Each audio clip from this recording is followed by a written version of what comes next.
Welcome to Raw with Namurembo, a space where you get to interact with real, authentic, and work in progress individuals.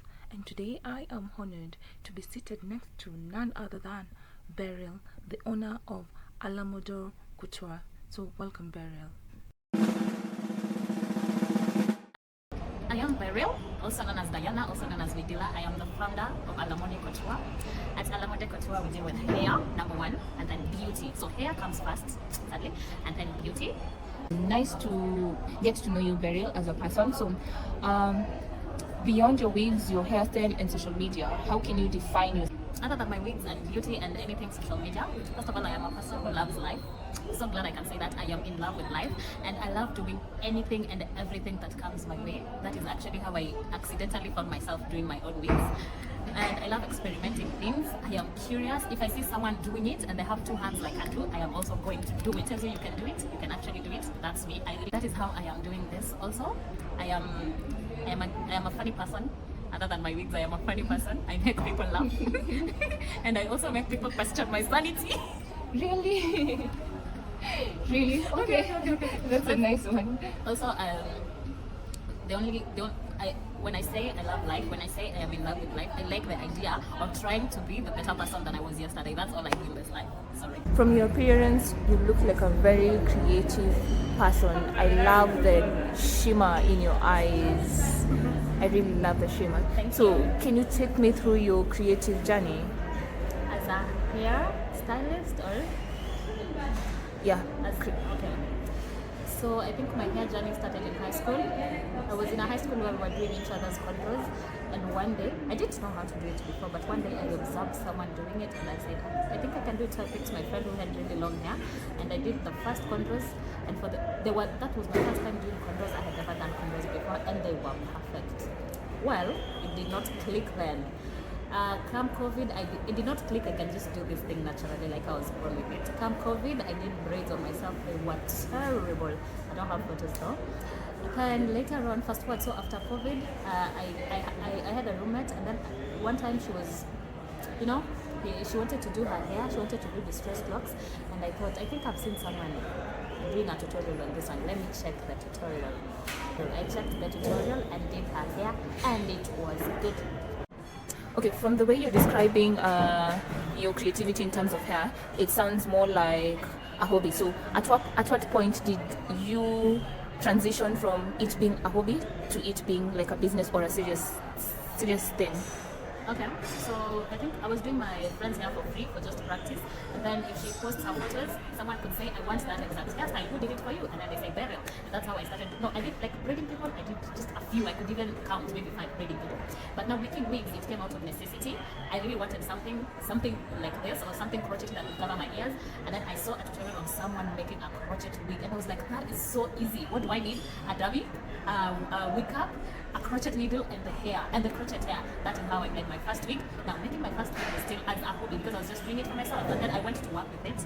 Everyone was seeing it, and I was like, how did you do it? And Makio, I really thought it was looking funny. I almost did show up to work that day, but everyone thought it was nice. And someone was like, can I get one? I said, sure. So I made her the first piece. Then another one came, can I get one? Before I know it, I had orders, like 3 orders a week, 5 orders in 2 weeks. I think that is how it's moved from being a hobby to something serious, because I realized, my God, I can just sell my labor like that. It's so amazing how when you do something out of your heart and you get reference, it can turn into something big. It is. Yeah. And I thank my first clients. My God, you have no idea. You have a special place in my heart. I hope they had you. So when you're describing your creativity journey and you making the hair, you keep on mentioning your ears. What's up with your ears? I don't mean to be sensitive, but you keep on mentioning that. Is there something that you would like to tell us about your ears? Well, my ears are perfectly fine. Let me start by saying so. But I have keloids, and sometimes they grow really big. So to avoid the attention to my ears, like I want my attention to go somewhere else. Maybe because I did my eyes well, maybe because my lip combo is. So to avoid all the attention going to my ears, because I have keloids. And when I have keloids, I have we are the unlucky people of God, where you pierce your ears, and then instead of healing the normal way, they overproduce cells, and then those cells start growing into like a mass of flesh. So that is how I got keloids. So I want to look pretty, but then I don't want distractions. I feel like I can walk around with my keloids But I cannot walk around with my clothes showing too. So that's how I got to making wigs that complement my face shape, and at the same time they hide my clothes. That's how I got into crocheting my own hair and making crochet wigs. Oh, that's really real and raw, I must say that. This interview is getting hotter and hotter. So before this interview, I went through your socials, and from your pictures and your videos, your hairstyles are a bit different from the norm. So what inspires your unique hairstyles? Because according to me, I can say you are very expressive and bold at the same time. So what inspires your unique hairstyles? So I think, first of all, there is nothing new under the sun. So if you see me doing something, well, most likely I'm not about it, I can do it. But say 7 out of 10 times, I saw someone do it and I thought, my God, that looks good. Then I tried to do it. But then again, my hair business, I do a lot of wigs, a wide variety of wigs, anything you want, I can do it. But I am more in love with this bold, expressive hairstyles because they just speak confidence. When I see girls with these hairstyles, I'm just like, oh my God, look at that, look at that. And I'm trying walking around with this hair. But every day, I'm just trying to be bolder and more confident. That's just confidence and boldness and loud. Does it mean that you're wild as well? I did not say that. I'm not wild. But I say I love life. I like doing anything that makes me feel alive. So if it's wearing big hair, then I'm going to do it. I love the audacity. You sound very passionate about wig making, creativity, unique hairstyle. So are you doing this like a full-time job or it's a side hustle? I do have a regular job. This, I would call it a side hustle. But then again, it's a side hustle I can build on because I enjoy doing it. I do have a regular job. I work 52 hours a week. Okay, noted. That's interesting. How do you manage to balance between your work shifts and your passion? I just allocate my time. And I try. I'm not perfect per se, but I really just sacrifice it. Most of the time, I just sacrifice my sleep. It's called being an adult. That's so inspiring. So, in short, what the message you're trying to put out here is that you can enhance your passion, you can practice your creativity, even if you are a 9 to 5 employee. That's what you're trying to put out here. Yes, that's exactly what I'm trying to say. And if I'm trying to be more crude with my words, go hard on your personal development and goals the way you're going hard for your boss. You cannot get late to work with 1 minute, but you cannot spare 20 minutes to just do that thing you love that will make you money. That's a punchline, I must say. Please. I'm inspired as well. You mentioned that you work 52 hours in a week, and also on the side you are perfecting your craft of wig making and making unique hairstyles and beauty. So how do you balance that? And do you ever feel overwhelmed at a certain point? I actually do feel overwhelmed more often than not because I think it's a lot of work, especially when you're doing all this at once. It's not like you tried it before. It's not like I had a job and a passion to do before. But on such days, I think the bigger picture keeps me going because there is a bigger picture. There is a bigger picture where people will be wearing nice hair, and when you ask, where did you get this one from? You say Namurembo. I think about that, and then I just think maybe I'll cry a little, maybe I'll drink coffee, but I'm going to wake up and do it. That's just it. So that's how you get your spark back. That's just how I do it. I enjoy doing my makeup and I keep on learning every day. So even if I'm tired and I want to do a new hairstyle, remember I have to go to work and I cannot go to work looking like I've been electrocuted. What I do, I just have to wake up earlier. I just have to do that hair. I just have to do that makeup. So really, I like the end goal. The end goal is what I look forward to. Comes to online, and you said you're fully online based. Are there days where you compare yourself to other creatives, and do you ever feel like you have phases when you self-doubt? Yes, I do have those phases, and comparing yourself, like I'm a small business. My accounts are very small. I keep on comparing myself with those big accounts where comment section is just everyone making another. But I think everyone starts from somewhere, and when you listen to their stories too, you will realize they just started like you. So what I really do, I just remind myself they started somewhere, like I am starting somewhere right now, and then I give myself like pep talks in the mirror. I stand in the mirror and tell myself, you can do this. What is hard? If someone did it, why can't you do it?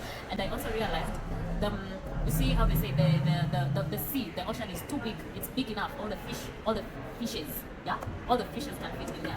So just because there are 100 wig vendors in Nairobi, it does not mean my wigs are not going to find their market. They're going to find their target market. Very true. Yeah, I think that's what keeps me going really. I keep on telling myself, in as much as there are so many wig vendors, does not mean I'll not find market for my product. I will still find market because it's just too weak. That is why there is no single hotel in town. There are like so many hotels in town, and all these hotels, they get traffic every other day. So that's how I just encourage myself. So well said. And to add on that part of comparison, online can be very tricky, and sometimes we tend to compare our phase 1 to someone else phase 10, and forgetting that their journeys are different from ours. Yeah. So I think the way you say that the ocean is so big, I think it kind of makes you grounded. That's your grounding point. Always remember, ask your whys. Yeah. Oh. Also, motivational. You had her. We are almost wrapping up, so just the last nuggets that we are getting from our guest today. So what kind of advice would you give someone who wants to start but they kind of feel scared, or they're being held back by fear? You'll never ever feel ready. You just have to start with what you have. Because at this point, I just have a dummy in my house, and I have hairs in my house, and I have a little sewing machine. And the sewing machine is so little, although sometimes I have to outsource labor. So you see, I am starting with what I have. Don't be afraid. If you're afraid, just read the Bible, because the Bible will tell you God did not give us a spirit of fear.